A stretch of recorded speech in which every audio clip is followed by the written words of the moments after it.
earlier this week in practice, we did like a walkthrough punt, and Coach Cork, the special teams coordinator, was kicking, so we could actually block it, and I came off the edge, perfect block in practice, and I was like, you know what, I feel it. I'm going to get it in the game.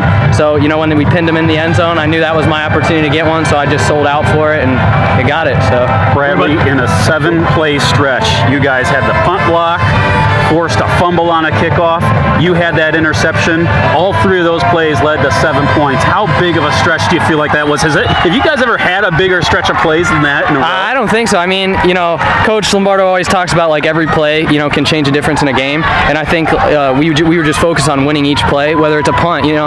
People take for granted like, oh, it's just a punt, but hey, we win that, we put points on the board. We force a fumble on a kickoff return, we put points on the board. So I think it's just focusing on each and every play and trying to win each play. So. Considering the caliber of opponent, I mean, them being, as Coach Lombardo just mentioned, they were ranked 15th in this country coming in.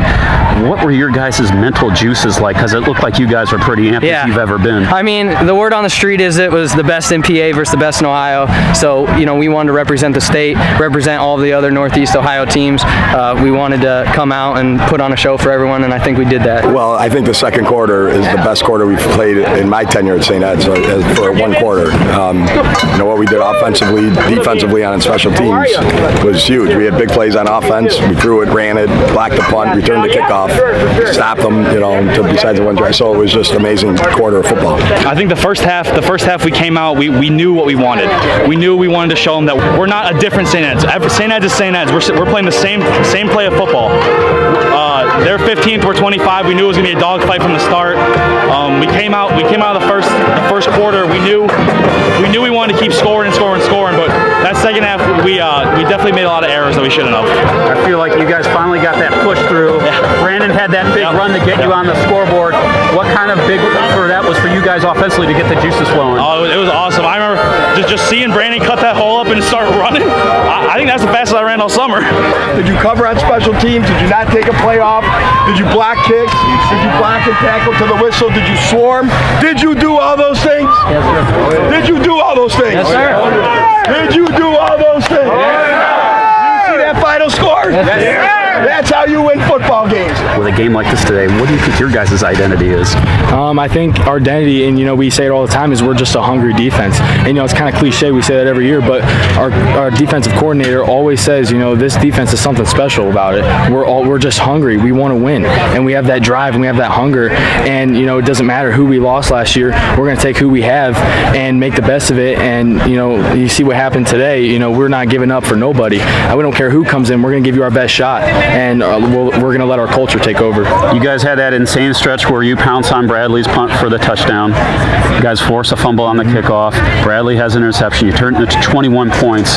But before then, your first defensive stand, short field after a special teams mishap.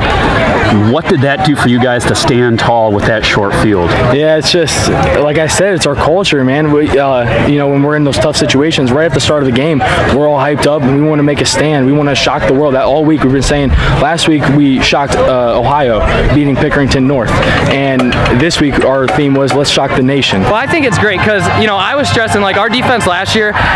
Looking back to like even Hoban, I always said our defense would bend, but we wouldn't break. So when we get put in those difficult situations, we might bend a little bit, get pinned. They're starting to go down the field, but we don't break. You know what I'm saying? So I think that we showed that our defense might bend, but we're not going to break in the future games, and we're going to hold them, the best we can. So how would you assess this defensive performance today? I mean, to corral that Ohio State commit the way you guys did today. No, I think it was a great performance all around. I mean, our offense, they put up 35 points. Our defense went against a high caliber Division I, full roster of offensive guys, and we did let up 21 points, and the goal is always to let up nothing. But I think all around, every position, every aspect of the game, we played really well as a team. Honestly, it stems from our coaches. Those guys are crazy, but they're awesome. They're the best coaches ever, and definitely in the state of Ohio, and probably top in the country. And they know exactly what to do, how to train us right, how to run a practice, and they instill that physicality in us and that culture in us, and we display it on the field.